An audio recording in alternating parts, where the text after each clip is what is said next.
Дежурная смена, тревога! На збор па трывозе лічаныя хвіліны. Выратаванне чалавека, які праваліўся пад лёд, пераправа пацярпелага на бераг і аказанне першай дапамогі. Дзеянне аточны да аўтаматызму. На коне чалавечае жыццё. Ледзяная вада нікога не шкадуе. На выратаванне ўсяго некалькі хвілін. Асвод на пагатове круглыя суткі. Заступленне на дзяжурства ў 9 раніцы. Супрацоўнікі праходзяць медыцынскі агляд. Толькі пасля гэтага атрымліваюць допуск на спуск у ваду. Васіль працуе вадалазам-выратавальнікам ужо 20 гадоў. Каб апрануцца ў гідракасцюм, трэба не больш за 2 хвіліны. Як прызнаецца, праца гэтая няпроста і патрабуе псіхалагічнай устойлівасці. Моя вторая смена водолазом. Это летом было 2006 года. Я только сдал экзамены. И у нас ночью прыгнул парень с моста. Вот, мы приехали, нашли его.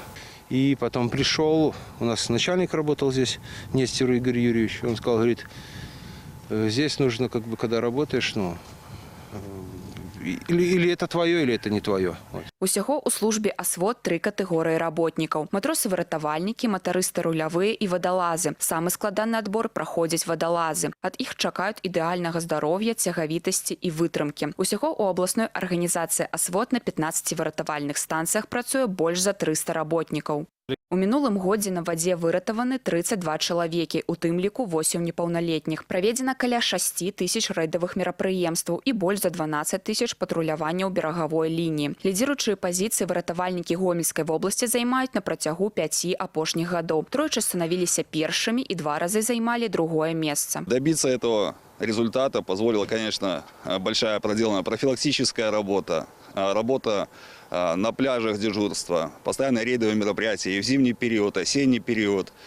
Опять же, это кропотливый труд всех спасателей нашей области, которые проводят ежедневные тренировки, спуски водолазов в любую погоду.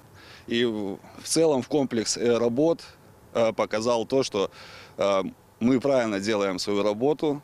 Это было оценено на уровне республики. У планах на гэты год далейшае ўдасканаленне службы і ўмацаванне матэрыяльна-тэхнічнай базы станцый і пастоў. Нялёгкая і часам рызыкоўная праца супрацоўнікаў і кругласутачная гатоўнасць залог таго, што ўся неабходная дапамога будзе аказана. Да любых непрадбачаных падзей асвод падыходзіць з максімальнай адказнасцю. Владислава Галабокіна, Сергей Калацэй, тэлерадыёкампанія «Гомель».